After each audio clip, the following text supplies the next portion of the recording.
നമസ്കാരം, കൊട്ടാരക്കര മീഡിയയിലേക്ക് സ്വാഗതം. സംസ്ഥാനത്ത് ഇന്നും ശക്തമായ മഴ തുടരും. 3 ജില്ലകളിൽ റെഡ് അലർട്ട് പ്രഖ്യാപിച്ചിട്ടുണ്ട്.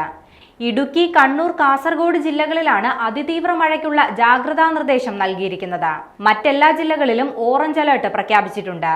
ബംഗാൾ ഉൾക്കടലിലെ ന്യൂനമർദ്ദം അതിതീവ്ര ന്യൂനമർദ്ദമായി മാറിയതും പടിഞ്ഞാറൻ കാറ്റിന്റെ ശക്തി വർദ്ധിച്ചതും കാലവർഷത്തെ സ്വാധീനിക്കും. കേരള, കർണാടക തീരങ്ങളിൽ ജൂൺ 1 വരെയും ലക്ഷദ്വീപ് തീരത്ത് ജൂൺ 2 വരെയും മത്സ്യബന്ധനത്തിന് വിലക്കുണ്ട്. കള്ളക്കടൽ പ്രതിഭാസം, ഉയർന്ന തിരമാല എന്നിവയുമായി ബന്ധപ്പെട്ട് തീരദേശത്ത് താമസിക്കുന്നവർ ജാഗ്രത പാലിക്കണമെന്നും കേന്ദ്ര കാലാവസ്ഥാ വകുപ്പ് അറിയിച്ചു. ഇന്നലെ പെയ്ത മഴയിൽ സംസ്ഥാനത്തുടനീളമുണ്ടായത് വ്യാപക നാശനഷ്ടങ്ങളാണ്.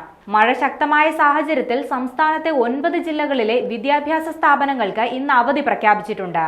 കാസർഗോഡ്, കണ്ണൂർ, വയനാട്, പാലക്കാട്, തൃശൂർ, എറണാകുളം, ഇടുക്കി, കോട്ടയം, പത്തനംതിട്ട ജില്ലകളിലാണ് ഇന്ന് അവധി പ്രഖ്യാപിച്ചിരിക്കുന്നത്. കനത്ത മഴയിൽ കൊച്ചി ധനുഷ്കോടി ദേശീയപാതയിൽ നേര്യമംഗലം വില്ലാഞ്ചിറ ഭാഗത്ത് വീണ്ടും മണ്ണിടിഞ്ഞു. വില്ലാഞ്ചിറ വളവിനും ഇടുക്കി ജംഗ്ഷനുമിടയിൽ കഴിഞ്ഞയാഴ്ച ഇടിഞ്ഞതിന്റെ സമീപത്ത് തന്നെയാണ് വീണ്ടും മണ്ണിടിഞ്ഞത്. 11 kV വൈദ്യുത ലൈനും പോസ്റ്റും ഉൾപ്പെടെ താഴേക്ക് പതിക്കുകയും ചെയ്തു.